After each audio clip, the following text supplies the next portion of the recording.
in order to sustain, right? It's not about a one-time thing, but sustain balance long-term, we have to stop relying on willpower and start relying on systems. If you're a top producing Christian realtor, you probably don't struggle with the discipline of action. You struggle with the discipline of stopping. You love God, you love your family, you want to serve your clients with excellence, but somehow work keeps winning. Your phone never stops buzzing. You feel guilty resting. You feel guilty working. You tell yourself this season will slow down, but then it never does. And the hardest part, you don't want to be that realtor who's hard to reach, even if being always reachable is costing you everything else. In this episode, we're talking about why work-life balance feels nearly impossible for high-achieving Christian realtors and the 3 ways to fix it without sacrificing your faith, without sacrificing your income, without sacrificing your calling. So, let's dive in.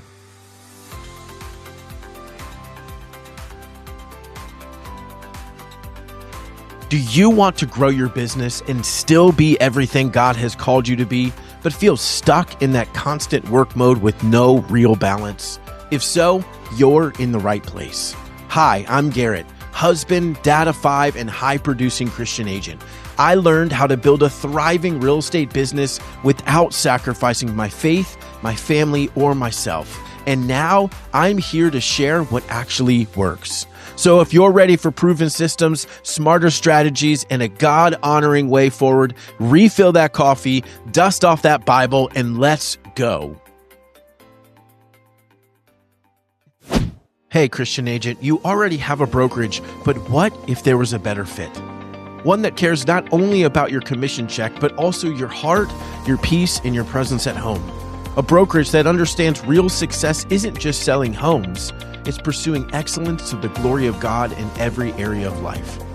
I'm looking for 10 high-producing Christian agents who are winning on paper, but feel the tension every day between being fully present at home and producing at work. Agents who are tired of building a business that costs them family dinners, spiritual alignment, and peace. Agents who know their business has become way too loud and they're ready for God to be louder. We're building a brokerage organization grounded in biblical values with proven systems to help you scale without burnout, time-saving strategies that protect your peace, world-class coaching, and direct support from me to help you grow the right way, not just the fast way. So if you're a high-performing agent who's succeeding but knows there has to be a healthier, more sustainable path forward, this isn't a sales call. It's a 20-minute conversation of discernment to see whether this could be a better fit for where God might be leading you next. If this is resonating, don't ignore it. Go to faithfulagent.com and grab a time. That's faithfulagent.com and grab a time. I remember being cussed out by another agent early in my career. It was a Sunday and I got a phone call from an agent that I was doing a deal with, and I ignored it and he left a message. And then he called back. I ignored it and he left a message because Sunday was a day of rest for me, a day to be with my church family, a day to be with my actual family and take a Sabbath rest. Nothing was urgent. Everything was fine in the contract. We'd clear the home inspection. My clients weren't going to hurt because I didn't answer the phone. And so I just ignored it.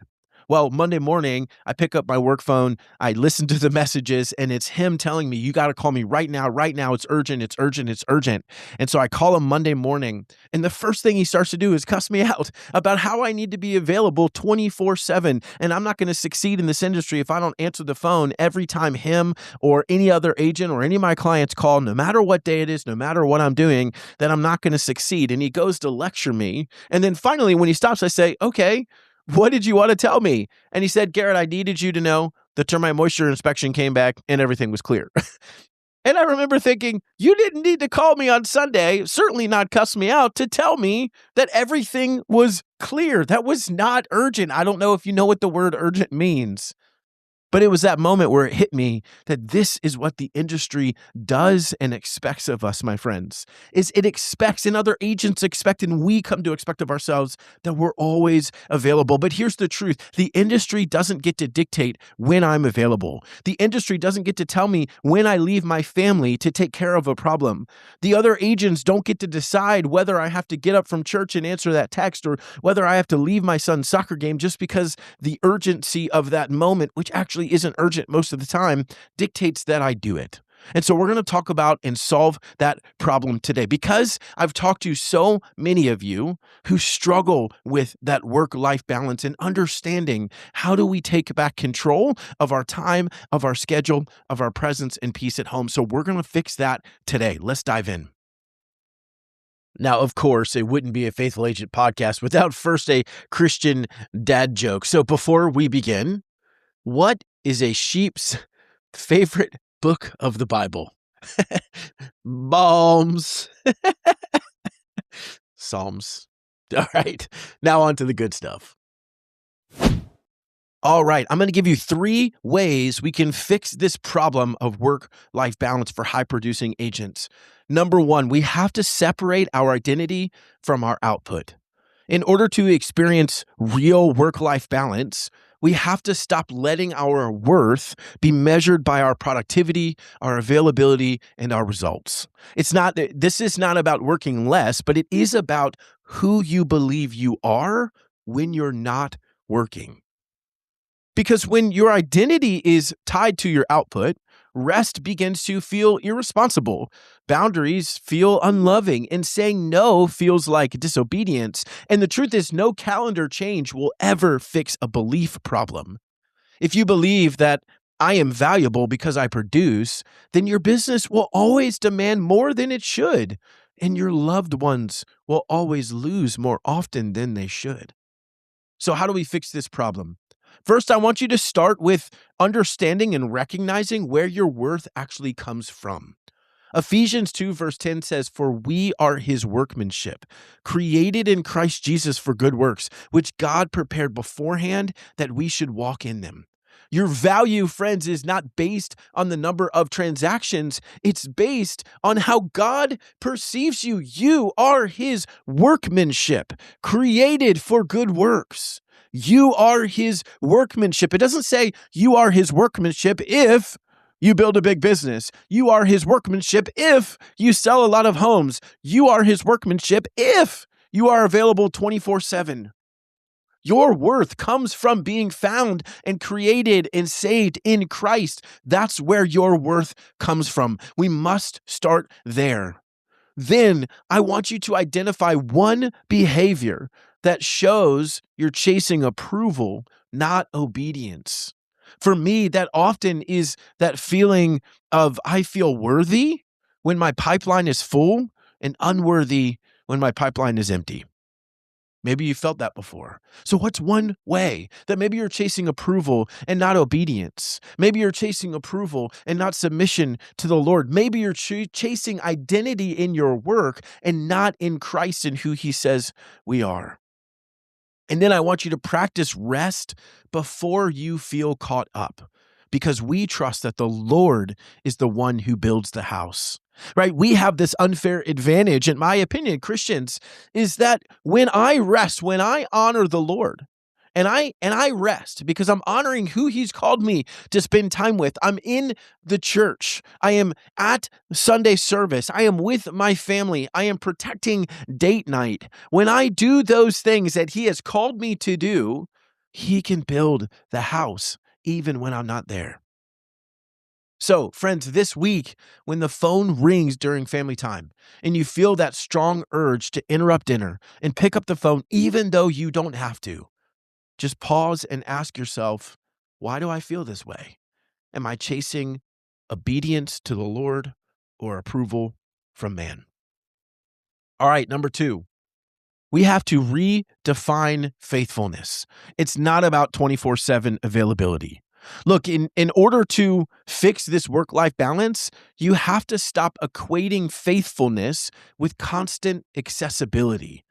Being a great Christian realtor does not mean answering every call, every text, every time, all the time?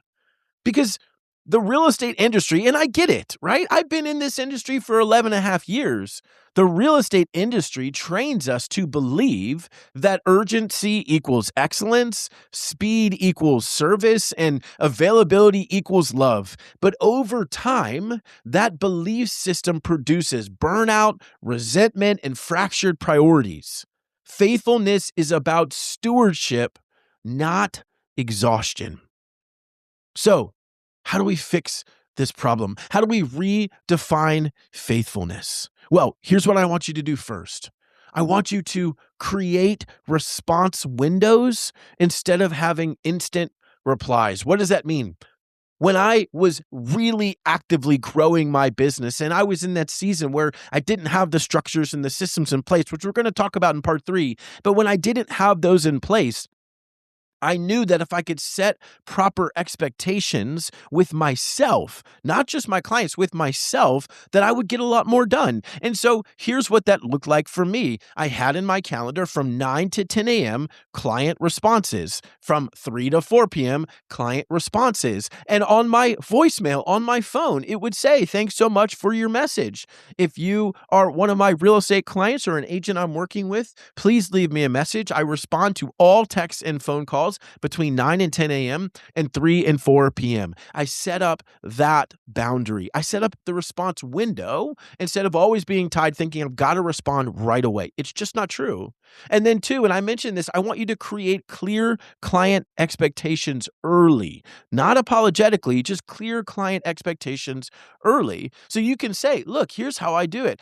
I do my best to make sure I respond to every text within 4 to 6 hours. I normally respond between 9 and 10 and 3 and 4 each day. And so I'm going to be checking emails, going to be checking texts. I'm going to make sure that I'm always available when you need me to be available. And then, and this is what I would say, and then if we are actively in negotiation and you are going to lose out on a house that you love or whatever the situation, you're going to lose out on a house that you love because I'm not responding because it's 11 a.m., I'll make sure my phone is nearby. I'll be checking it, and I'll make sure that I respond quicker than I normally would. But in a typical day, 9 to 10 and 3 to 4, you just set the expectation. And guess what? Your clients are okay with that. They're totally okay with that. Faithfulness is not about immediacy. Faithfulness is about showing up when you said you were going to show up, and that's how this works.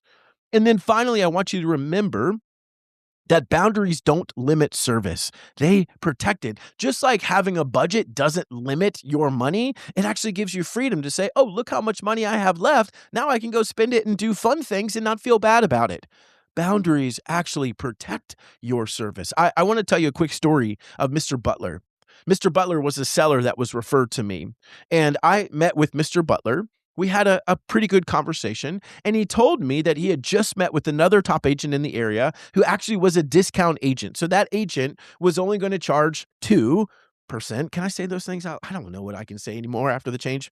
2 whatever things, you know what I'm talking about. And I was going to charge the typical 3 things. And we had that conversation, and he said, okay, I'm going to let you know. I'm going to think about it, and I'll let you know tomorrow. Well, the next day happened to be a Thursday. And at that time in my career, Thursday morning was what I called Garrett time. It was blocked off in my calendar from 9 to 11. I needed to rest. I needed to recharge. And this happened to be during the summer. So for Garrett time, I would go to the pool. I'd leave my phone in my car. I'd go sit at the pool and I'd be there for 2 hours. I'd read, I'd relax. It was, restful. It was rejuvenating. I needed that for me so that I could show up well for my clients, so that I could show up well for my family. Well, I get back in the car. I've got a bunch of missed calls from Mr. Butler. Sounds familiar, right? If you listen to the story at the beginning of the episode, a bunch of missed calls from Mr. Butler. I call Mr. Butler back, and the first thing he says is, Garrett, listen, if you're going to be a good agent and you're going to be my agent, you have to answer right away when I call. And here was my response. I said, Mr. Butler, I really honestly appreciate that. However, if you want an agent who's going to answer right away every time you call, please do not hire me. I'm not that agent.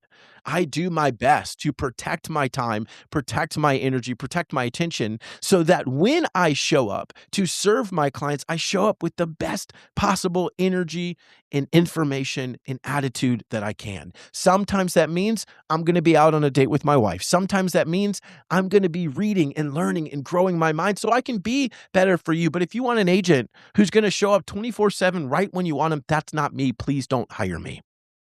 What did he do? He called me back an hour later, said, Garrett, I want you to be my agent. And I said, oh, I really appreciate that. I honestly am surprised. Can you tell me why? He said, what I realized was if you're going to protect yourself, if you're going to prioritize, if you're going to make sure that the most important things get done in a day and you're going to actually protect that, that's the kind of agent I want representing me. Will you help me sell my home? All right. And finally, number 3, build systems that protect what matters most. Margin structures do. Because when everything is urgent, the family gets the leftovers. Your faith gets squeezed. Your health gets postponed. How many of us have put those things aside? My quiet time is gone. My exercise is gone. My family, when I show up, I fall asleep on the couch. Because when everything is urgent and our willpower and we push ourselves to win, win, win, succeed, succeed, succeed. And the truth is, willpower always loses to a busy market. How many of us have done that? Systems are how you honor your values when life gets chaotic. We need systems to make sure our business continues to succeed and systems to make sure our priorities are protected. So how do we do that? Well, I want you to start with this. List this out.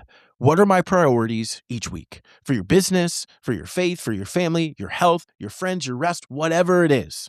And then before you put your work time in, block off time in your schedule to attend to each priority. And for me, I include the weekends. So I use Google Calendar. It's the easiest thing for me to use. Maybe use a paper calendar. If you don't use a calendar at all, you should probably get on that because you need to know where your time's going or you'll wonder where it went. And so use some sort of calendar. For me, I use Google Calendar. And so if you were looking at my calendar right now, you would see that I've got all my time blocked off literally from 5:30 a.m.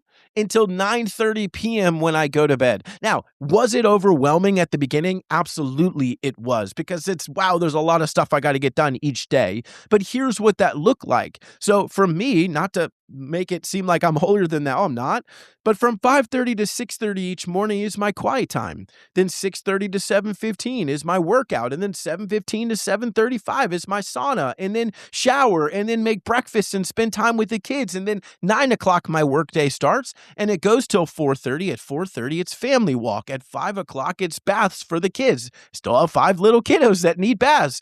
At 5:30, it's family worship. At 5:45, it's dinner. At 6:30, it's family time. 7:30, kids go to bed. And finally, 8 to 9:30 is me and my wife time, except on Wednesdays, it's date night, right? So we have everything blocked off. Now, what have I done? Now, of course, that feels a little much, and it does at the beginning.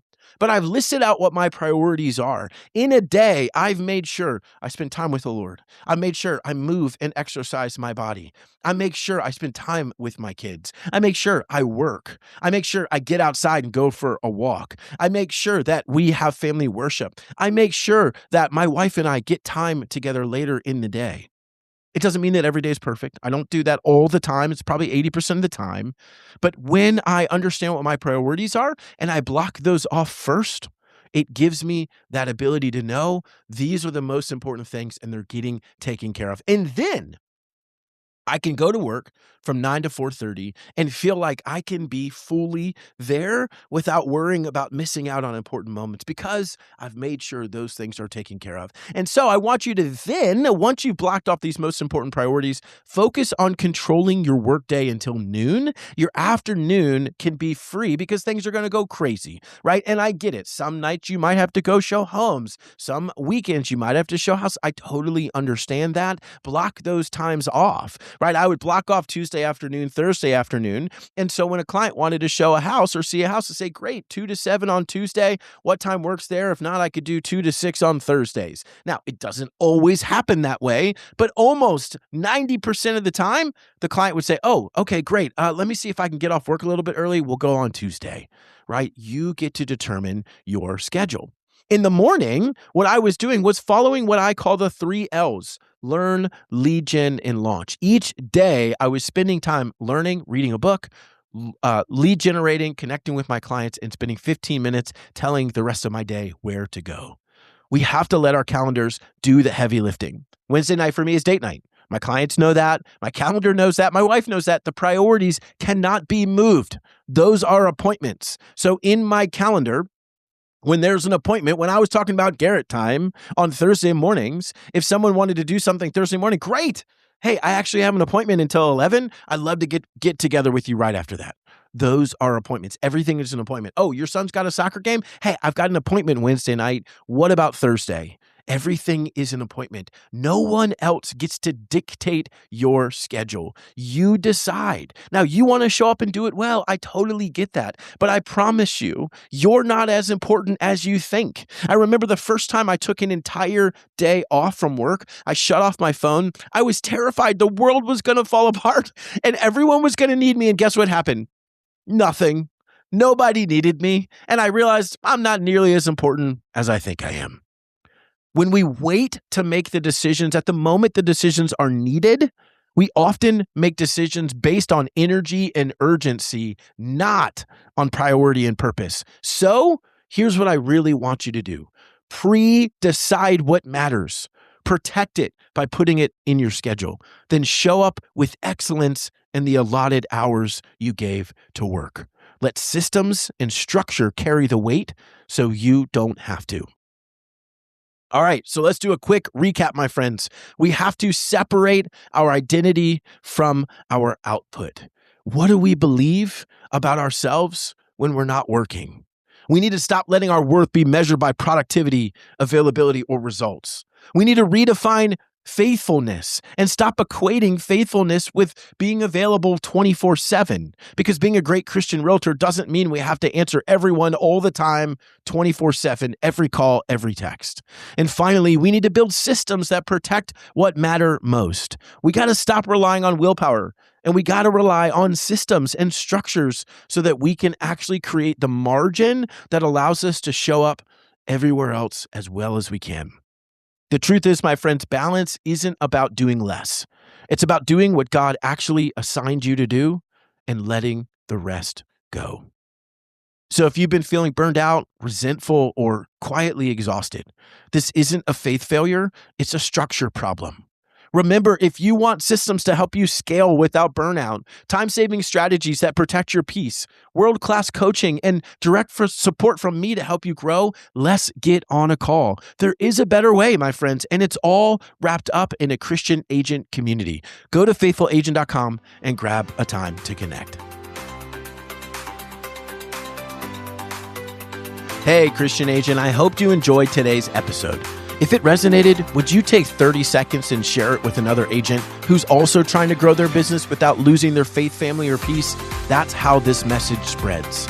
And if you haven't yet, hit that subscribe button so you don't miss future episodes. I release new ones each Thursday to help you build success that actually lasts. It genuinely fires me up knowing this podcast is helping you pursue excellence to the glory of God, both at work and at home.